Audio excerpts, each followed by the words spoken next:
Nabarangpur Christian धर्मावलम्बी 25 December दिनटी अति पवित्र बड़दिन भाव पालन करिथांती। एही दिनटी सेमानंक मध्यरे आपस भाईचारा सद्भावना भक्ति निर्देशनर एक अपूर्व सुजोग देइथाय। प्रभु जीशुंक प्रति सहृदय श्रद्धांजलि वर्ष तमाम पवित्र आत्मा को सुख शांति भरा परिवर्तन आनी देइथाय। ख्रीष्ट धर्म अभिषिक्त प्रत्येक परिवार एक खुशीर परिवेश सृष्टि होई नववर्ष आगमनर नुआ संभावना को नहीं सचेतन होई रहिथांती। प्रत्येक सद्गुण सत्यर संतान भावे प्रभु जीशुंक पादपद्म निज हृदय को अतिभक्ति सहकारे निज निज व्यथा को अचिरे जनान करिथांती। करुणा सागर जीशुंक पाखरे अश्रुल भावधारारे वर्षकर गोटे दिन पाई निजको हजई देइथांती।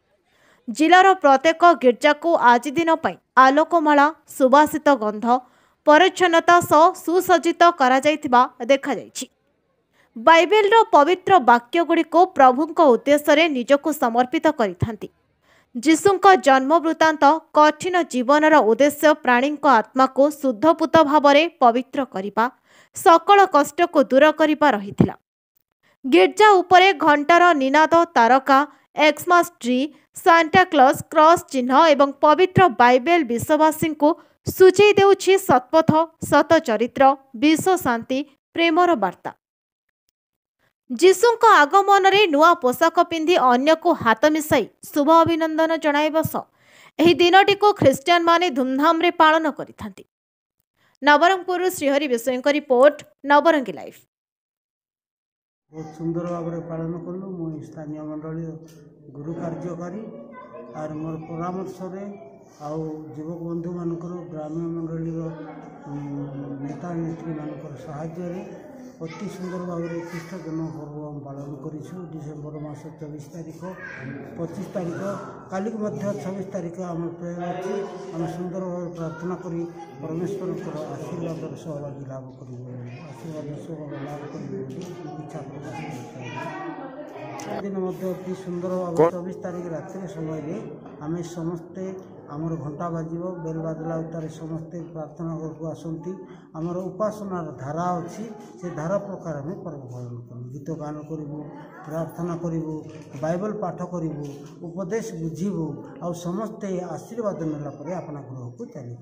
मैं डिसेम्बर मास प्रथम सप्ताह जानुआरी मास 6 तारीख पर्यंत आमर पर्व आमे सेतकी दिन पर्यंत पर्वर सहभागिता लाभ करूँ से उपदेश बाणी आम शुणिपार। आम शास्त्र जहाँ कहूँ पर्व केते दिन पुरातन काल लोक मैंने पालन करते बर्तमान कौन पालन आम स्मरण करा।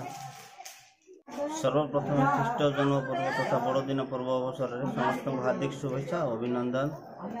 आज यही दिन ख्रीस्टियान मान बहुत शुभ दिन आई दिन को आम वर्ष जाक अपेक्षा करी दिनटा आम डिसेम्बर 1 तारीख रु आरंभ करी जानुआरी 6 तारीख जाए पालन करूँ।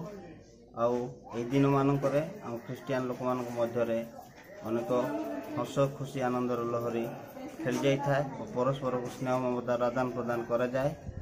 केवल ख्रीस्टियान मानक नुहे समस्त भाई भौणी मानक मध्य स्नेह भाव आदान प्रदान करा जाए। जेहेतु आम समस्त भारतीय आउ बड़ दिन को आम समस्त मिसिकी भल भाव पालन करूँ।